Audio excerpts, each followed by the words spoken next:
There's a commencement speech called This is Water by David Foster Wallace, and it makes an interesting observation about human nature. He claims that as human beings, we have what he calls a default setting. And this setting is the assumption that I am the absolute center of the universe. Of course I am.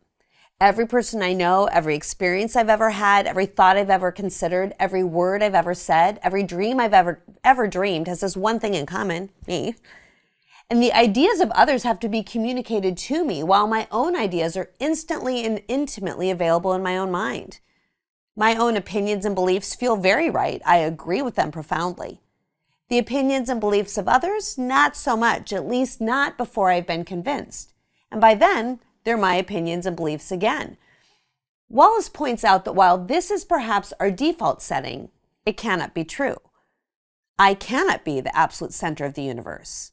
Why? Well, by definition, there can only be one center. And if I am so sure that I am at the absolute center of the universe, but you're pretty certain of that too, we've got a problem. Wallace says it's in our nature to look for a center, and he calls this worship. But we can also call this making something priority one. Whether we realize that we're not really supposed to be at the center of everything, that's obviously narcissistic. Then we start to look for something or someone else to put at the center. If you've put another person at the center of your world, I'm not sure how that's going for you. I know it's a move away from a total self-focus, which is good. But one thing I know, with time, no person can bear the weight of being someone else's object of worship or total focus. It ends up putting a level of pressure and expectation on a person that people weren't meant to bear. But maybe your priority one isn't a person. Maybe it's something you want to achieve. Maybe it has to do with your career. If you've put certain achievements at the center of your world, from what I've observed and experienced, it's only a matter of time before it's going to lead you to deep exhaustion, anxiety, loneliness, and fear. There's a Greek myth about a man named Sisyphus who's given a punishment of pushing a boulder up a mountain for the rest of eternity, doomed to never reach the top, but to always suffer the climb. Can you imagine all that work only to find you've not progressed in the slightest, to spend hours pushing, sure that when you look, the mountain peak is going to be closer than it was before, only to find you are right where you started? I know what this feels like, to push and push and push, to work and work and work, to never put the weight of the world's or my friends or my family's or my bosses or even my own expectations down. There's no rest. Obviously, Sisyphus couldn't choose to put the rock down. He'd been cursed in a way that trapped him in this hopeless endeavor forever. But unlike Sisyphus, I have chosen what to place at the center of my life. I've chosen the rock for myself. And while there may be days when it all is progressing well, there are plenty of days when my feet are slipping and I'm losing my grip, and I'm putting my whole weight into it, and never once have I thought, I might have put the wrong thing at the center.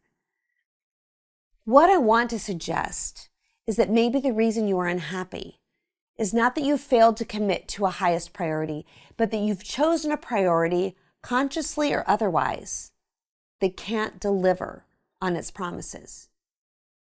What if our centers have failed us?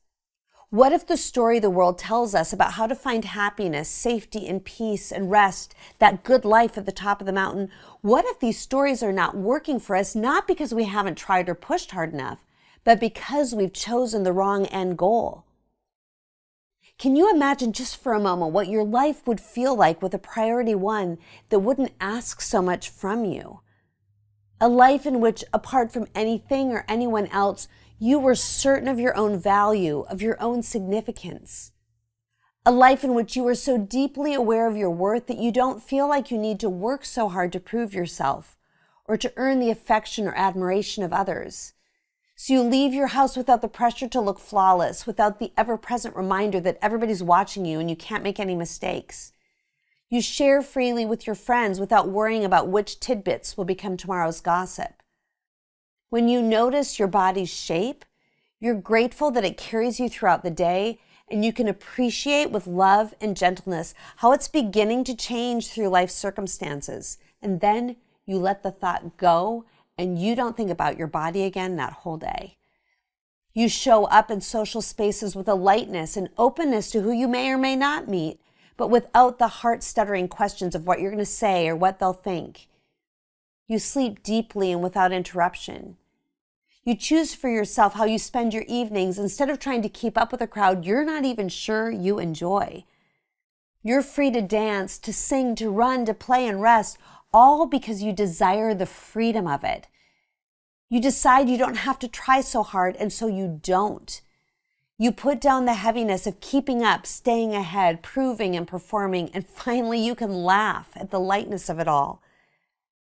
If you are brave enough to question the priority one that has been sold to you, and strong enough to consider a new center, I promise you that this life is waiting for you.